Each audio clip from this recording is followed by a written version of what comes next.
Hello everyone, আসসালামু আলাইকুম। Welcome to another new video. আজকে আমি আপনাদের সাথে খুবই মজাদার একটি ডিম সুজি হালুয়া রেসিপি শেয়ার করব। হাতের কাছে থাকা সামান্য কিছু উপকরণ দিয়ে মজার হালুয়াটি তৈরি করে নেওয়া যাবে। আশা করছি ভিডিওটি আপনাদের ভালো লাগবে। ভালো লাগলে লাইক, কমেন্ট, শেয়ার এবং সাবস্ক্রাইব করে বেল বাটনে ক্লিক করে দিন। আর ফেসবুক থেকে দেখে থাকলে ফলো দিয়ে পাশে থাকুন। হালুয়াটি বানিয়ে আমি এখানে ঢেলে দেব। এর জন্য আমি প্রথমে একটি ট্রেতে ঘি ব্রাশ করে নিচ্ছি।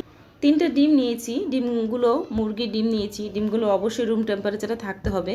দিয়ে দিব হাফ কাপ পরিমাণেরও কম চিনি। যদি আপনারা ডিমের পরিমাণটি বাড়িয়ে দেন তাহলে চিনির পরিমাণটিও বাড়িয়ে দিবেন। এরপরে আমি দিয়ে দিব আগে থেকে জাল করা দুধগুলো অবশ্যই রুম টেম্পারেচারে থাকতে হবে। এখন সব কিছুকে ভালো করে ব্লেন্ড করে নিব। ব্লেন্ড করা মিশ্রণটি একটা সাইডে রেখে দিচ্ছি। চুলায় একটা হাঁড়ি বসিয়ে দিয়ে দিচ্ছি ঘি। ঘিটা মেল্ট হয়ে আসলে এর পর্যায়ে দিয়ে দিব 4টা এলাচ। আপনারা চাইলে দারুচিনি কিংবা তেজপাতাও দিতে পারেন। এরপরে দিয়ে দিব হাফ কাপ পরিমাণ সুজি। সুজিটা ভালো করে ভেজে নিব, লালচে আগ পর্যন্ত ভেজে নেব। খেয়াল রাখবেন যেন পুড়ে না যায়। এরপরে দিয়ে দিব জাল করে রাখা দুধ। সুজিটা সিদ্ধ হয়ে গেলে দিয়ে দিব অল্প অল্প করে ব্লেন্ড করে রাখা ডিম, চিনি, দুধের মিশ্রণটি। অনবরত নাড়তে হবে, না হলে লাম্পস বেঁধে যাবে। দিয়ে দিব 1 চিমটি লবণ।